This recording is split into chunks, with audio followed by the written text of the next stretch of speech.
Hai GP Mania, selamat datang di channel Data Balap News, yang akan mengabarkan berita paling lengkap, serta paling panas, seputar MotoGP.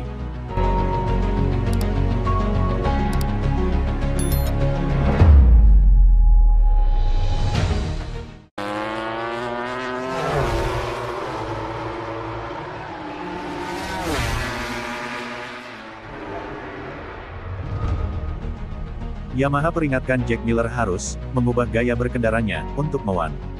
Bos Yamaha prediksi adaptasi Miguel Oliveira dan Jack Miller. Jack Miller telah diberi peringatan oleh Yamaha tentang penyesuaian dengan motor barunya.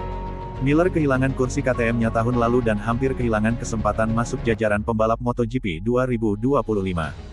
Namun peralihan tim satelit Pramac dari Ducati ke Yamaha menciptakan peluang baru, dan Miller diberi jalan keluar.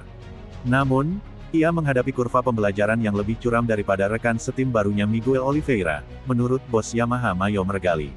Yang pasti kami butuh pengalaman karena kami sudah menjalani beberapa musim terakhir dengan dua pembalap, kalau bukan satu, kata Meregali kepada GP1. Sekarang kami punya proyek baru dan kami sedang mengejarnya, semakin banyak informasi yang bisa kami dapatkan, semakin baik. Menurut saya, gaya berkendara Miguel cocok dengan Mo1. Sementara Jack harus sedikit mengubah gaya berkendaranya. Kami hanya punya satu yang terbaik, tetapi komentar mereka cukup positif. Saya sempat mengobrol dengan Miguel dan dia senang. Pramac memahkotai Jorge Martin sebagai juara MotoGP tahun lalu, menunggangi Ducati spek pabrikan. Mesin mereka akan berubah tetapi Pramac sekarang dapat membawa mentalitas pemenang ke Yamaha. Itu merupakan nilai tambah, kata Meregali. Mungkin mustahil menemukan struktur yang lebih baik daripada mereka, dalam hal profesionalisme, pengalaman, komunikasi.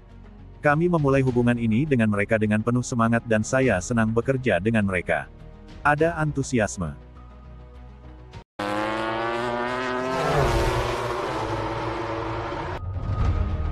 Sensitif, ini pertanyaan Pecco Bagnaia yang ogah dijawab Marc Marquez. Pecco Bagnaia masih punya pertanyaan yang hingga sekarang tidak bersedia dijawab oleh rekan barunya di tim Ducati Lenovo, Marc Marquez.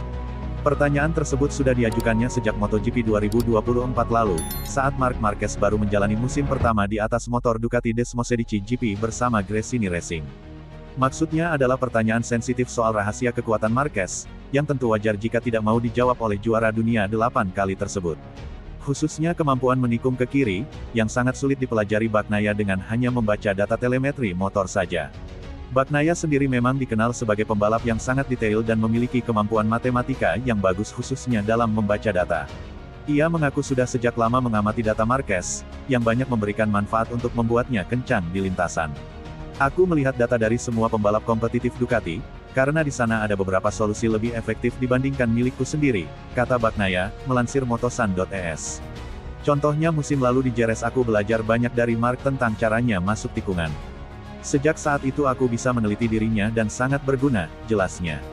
Di balik data yang detail, banyak informasi lain yang hanya bisa dilakukan dengan pengamatan di lintasan secara langsung maupun meminta tips dari pembalapnya langsung. Bagnaia merasa maklum jika Marquez mencoba menyembunyikan dan tidak mau menjawab pertanyaannya. Soal data motor pun itu sebenarnya sudah menjadi seperti pisau bermata dua, karena pembalap juga merasa berat hati jika datanya dibaca orang lain. Jika kau mau berproses dengan cepat, kau harus berbagi informasi dengan lainnya, kayak yang dilakukan Kalex di Moto2, memeriksa banyak solusi, lanjutnya. Jika kau sangat kompetitif di trek tertentu, maka kau harus siap pembalap lain menirumu. Itu adalah pisau bermata dua, jelasnya. Jadi meski datanya dibaca pembalap lainnya, pembalap akan berusaha sekuat tenaga menyembunyikan banyak hal lain yang memang sulit terbaca secara detail lewat telemetri. Aku sudah menanyainya, tapi ia tak pernah menjawabku, ungkap murid Valentino Rossi tersebut. Begitulah, apa sebenarnya rahasianya untuk menaklukkan tikungan ke kiri, tegas pembalap bernomor 63 itu.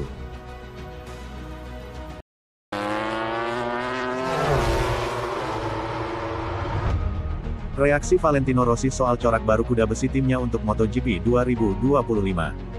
Valentino Rossi membahas livery atau corak kuda besi alias sepeda motor yang bakal digunakan timnya untuk mengarungi MotoGP 2025. Pertamina Enduro VR46 resmi meluncurkan tim mereka Sabtu, tanggal 25 Januari tahun 2025 di Jakarta, Indonesia.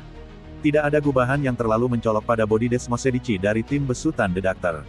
Seperti musim kemarin, dominasi warna kuning neon yang khas masih dipertahankan. Satu hal yang menarik ialah aksen nomor 46 pada bagian depan sepeda motor. Detail ini membuat para penggila sepeda motor seolah-olah masih melihat sang legenda MotoGP membalap di lintasan. Menyibak reaksinya, Rossi mengaku sangat puas dengan desain baru tersebut. Saya sangat puas dengan corak baru kami, sebab warna di musim lalu masih dipertahankan, terangnya. Sejak tahun lalu, kami bekerja sama dengan Aldo Drudi, yang mana juga pramugaya saya yang legendaris. Sepeda motor dengan dasar warna kuning sangat cocok dengan kami. Musim ini makin terasa sebab matahari, bulan, dan juga VR46, sambung Rossi. Musim depan, VR46 bakal mengandalkan Dwi Sula pembalap negeri pizza. Fabio Di Giannantonio yang masih bertahan ditandemkan dengan sosok Franco Morbidelli. Duet ini mendapatkan ekspektasi yang besar dari Rossi. Redaktur PD timnya tampil kompetitif pada MotoGP 2025 mendatang.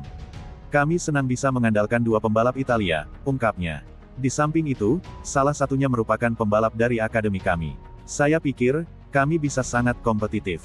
Kedatangan Franco begitu spesial sebab dia merupakan pembalap akademi. Kami selalu bersama sepanjang kariernya. Jadi, kedatangannya sudah seperti menyambut teman sendiri. Ekspektasi padanya, Di Giannantonio, sangatlah besar. Itu karena dia sudah membuktikan betapa cepat dia di atas kuda besi Ducati. Dia sudah mengenali sepeda motor serta tim ini. Dia sudah bersama dengan kami pada tahun 2024, yang mana dia sudah menunjukkan potensi besar dan tampil cepat dalam bermacam-macam situasi. Dia hanya kurang beruntung. Saya harap, tahun ini kami bisa mencatatkan lebih banyak podium serta kemenangan, imbuh Rossi.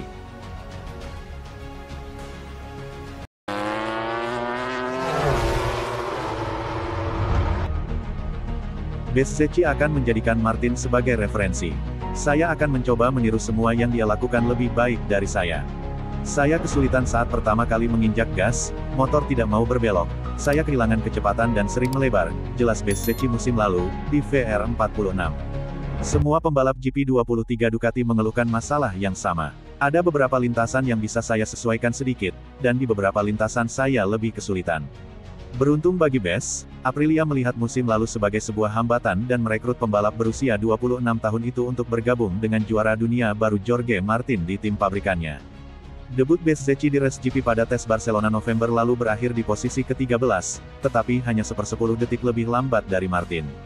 Barangkali yang paling penting, mengingat kesulitan menikung tahun lalu, Bezzecchi langsung merasa percaya diri dengan bagian depan motornya. Hari pertama saya di Montmello menyenangkan, kata Bezzecchi saat peluncuran tim Aprilia. Saya langsung merasa nyaman di atas motor.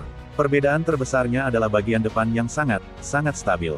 Itu adalah karakteristik Aprilia, stabilitas yang tinggi. Motor itu langsung memberi saya rasa percaya diri dalam pengereman langsung.